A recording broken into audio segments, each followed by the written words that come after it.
प्रभाग क्रमांक 8 औंध बोपोडी भागात बहुजन समाज पार्टीचे अनुसूचित जाती सर्वसाधारण गटाचे अधिकृत उमेदवार रमेश ठोसर निवडणुकीच्या रिंगणात उतरले असून औंध बोपोडी भागात त्यांचा जोरदार प्रचार सुरू आहे। यावेळी त्यांच्याशी खास बातचीत केली आहे दादाराव आढाव यांनी।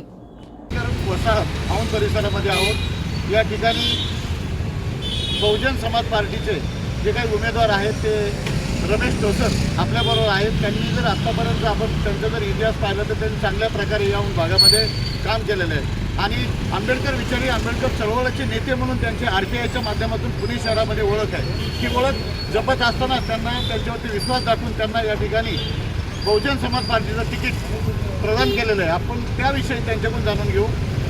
जय भीम साहेब, काय सांगतात या ठिकाणी तुम्हाला बहुजन समाज पार्टीची उमेदवारी प्रदान केलेली आहे आणि तुम्ही ते आपलं या पुणे महानगरपालिकेच्या निवडणुकीमध्ये आपलं मत आजमावत आहे, त्याविषयी काय सांगाल अधिकारी? जय भीम, जय शिवराय। मी रमेश ठोसर, राहायला औंध विभागामध्ये राहतो, प्रभाग क्रमांक 8मध्ये। मी पुणे महानगरपालिकेची 2016ची निवडणूक लढत आहे। ही निवडणूक लढत असताना मी 1989 सालापासून भारतीय दलित पॅंथरपासून RPI आठवले गटात काम करत होतो, परंतु 20 वर्षापासून काम करत असताना आमच्यासारख्या कार्यकर्त्याला पक्षाने डावलून उमेदवारी दिली नाही आणि रिपब्लिकन पक्षामध्ये फक्त नवरा बायकोलाच उमेदवारी मिळाली जाते, सर्वसाधारण कार्यकर्त्याला उमेदवारी मिळाली जात नाही आणि RPIच्या नावाखाली भाजपच्याच उमेदवाराला उमेदवारी मिळाली जाते। असं जर असेल तर हे रिपब्लिकन पक्षाला हे घातक असलं आहे आणि आमच्यासारख्या कार्यकर्त्याला उमेदवारी न मिळाल्यामुळं आम्हाला नाईलाजानं बाबासाहेब आंबेडकरांनी जो हत्ती ज्यावेळेस इलेक्शन लढले होते 1942 साली शेड्यूल कास्ट फेडरेशन, त्यावेळेस त्यांनी हत्ती चिन्ह घेतलं होतं। तेच हत्ती चिन्ह BSP कडे आहे आणि त्या हेतून निळा झेंडा देखील आहे त्यांच्याकडे, म्हणून आम्ही BSPच्या माध्यमातून मी उमेदवारी घेतलेली आहे। तर मला निळ्या झेंड्याच्या माध्यमातून समाजकार्याची, त्याचबरोबर फुले शाहू आंबेडकर चळवळीतील सर्व नागरिकांना काम करण्याची संधी मिळत आहे। तरी अनेक वर्षापासून मी या औंध भागामध्ये बोपोडी या भागामध्ये गोरगरीब जनतेचं काम करत आहे।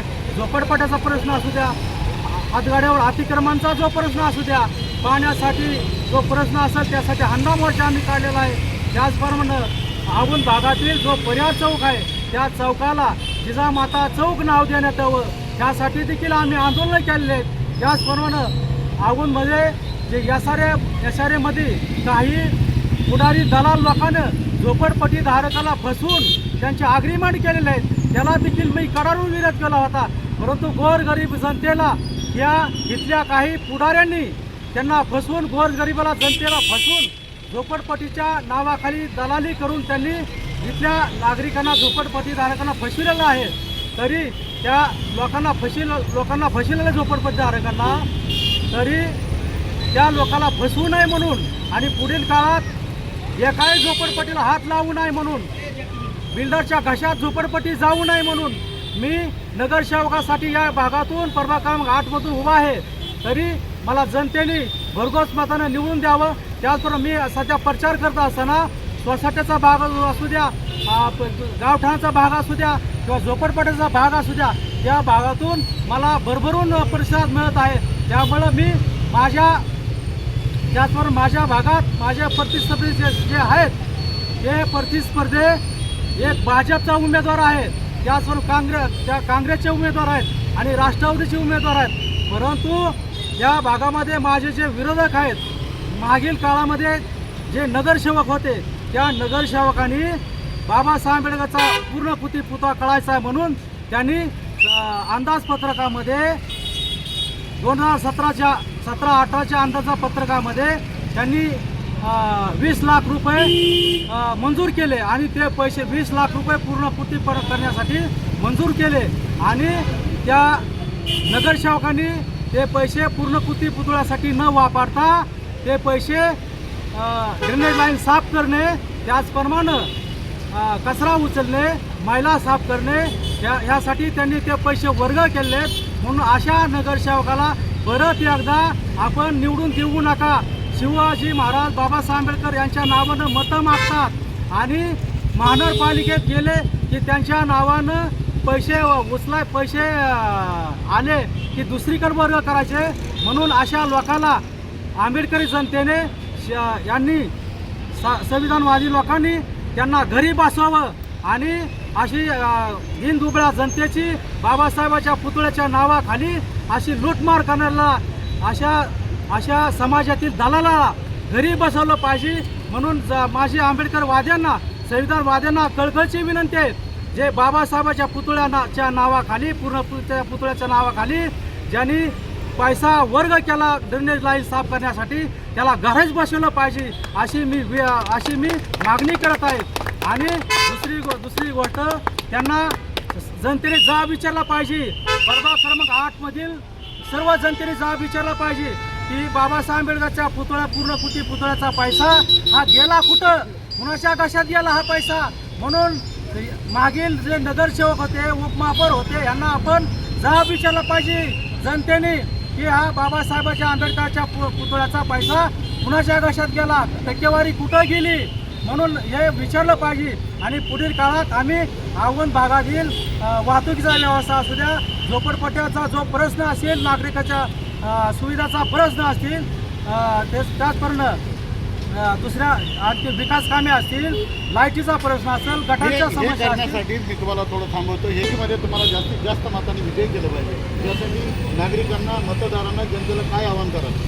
मी आवाहन करणार आहे की मागील जे नगरसेवक होते त्यांनी रस्ते छोटे केले आणि फुटपाथ मोठे केले, त्यामुळं वाहतुकीला अडथळा होत आहे. त्याचप्रमाणे प्रत्येक झोपडपट्टी जातमध्ये नगरसेवक माजी नगरसेवक माजी महापौर यांनी झोपडपट्ट्याचा लिलाव चालू केलेला आहे. आता पुणे शहरामध्ये जागा कुठं राहिलेल्या नाहीत, मग बिल्डरच्या हाताला धरायचं आणि झोपडपट्ट्या बळवायच्या आणि गोरगरिबाला कोंडावड्यामध्ये कोंबायचं झोपडपट्टी धारकांना, असं हा त्यांचा काम चाललेलं आहे आणि धंदा चाललेला आहे. हा धंदा त्यांचा मोडला पाहिजे जनतेने, हा माझी मागणी. संघ जवळजवळ लहानपणापासून त्यांचं संघ आहे, तर त्यांचं बऱ्याच दिवसापासून आमच्या हातगाडीवाल्यांवर बाकीच्या गोरगरिबावर लक्ष आहे. तात्या म्हणजे एवढंच की लोकांना वाटतं की कामं कुठं तात्या आहे, पण तात्याने बऱ्याच लोकांसाठी कामं केलेली आहेत. एवढं 2 शब्द बोलतो. आणि आमचा हत्तीचा प्रचार खूप जोरात चाललेला आहे, लोकांनी बी भरपूर प्रतिसाद दिलेला आहे. त्यावेळेस मतदान बी तात्यांना भरपूर होणार आहे. त्याचं आम्हाला काय नाव काय तुमचं? माझं नाव अजय निरवणे. रमेश ठोसर हे RPIचे फार जुने कार्यकर्ते असून त्यांनी या भागात, औंध भागात, पानेर, बोपोडी भागात अत्यंत कळकळीने लोकांची मदत केलेली आहे आणि आज तागायचं इथे करतायत.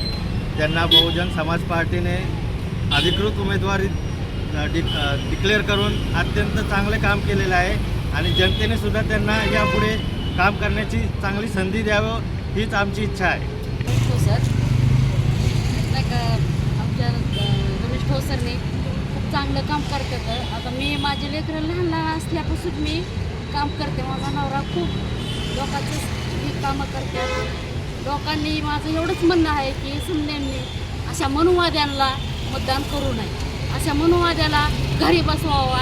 की बाबासाहेबाच्या नावाखाली ही मनुवादीपणा करते, ती लोकांना फसवून हे करून मतं मागते, ती अशांना लोकांनी माझं म्हणणं एवढंच आहे की त्यांना घरी बसवावा. त्यांनी आंबेडकर चौक खुला केलेला आहे. परत बाबासाहेब आंबेडकरांची रमेश ठोसरांना अतिशय चांगला ओळखतो आणि रमेश ठोसरांचं जे चिन्ह आहे हाती, त्याच्यावर शिक्का मारून त्यांना बहुमताने जिंकवा. आणि आम्हाला माहिती आहे की रमेश ठोसर रात्री 1:30 वाजतासुद्धा तुमच्या प्रश्नांचा फोन नंबर गेला असेल तर ते उचलतील आणि तुम्हाला मदत करतील.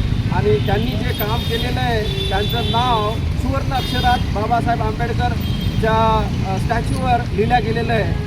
इतकं काम त्यांनी भारी केलेलं आहे की जो भ्रष्टाचार आहे, जो अत्याचार आहे आणि जे बाबासाहेब आंबेडकरांचे विचार आहेत, शिवाजी महाराजांचे विचार आहेत, महात्मा फुलेंचे विचार आहेत. त्या विचाराने हे संपूर्ण आयुष्य जगलेले आहेत आणि ह्यांच्या मुलांना पण जगवलं आहे आणि अतिशय छान काम ते केले आहे. त्यामुळे ह्यांना बहुमताने तुम्ही निवडून द्यावं. हेच माझं रमेश ठोसर यांच्याबरोबर होतो. बहुजन समाज पार्टीने त्यांना अधिकृत उमेदवारी दिलेली आहे आणि या भागामध्ये खरोखर अनेक वर्षापासून रमेश ठोसर यांचं उल्लेखनीय कार्य आहे. ते काम करत असताना त्यांनी असं पाहिलं नाही झोपडपट्टी ज्यांच्यावर अन्याय होतोय, अन्याय होणाऱ्यावर ते धावून जातात.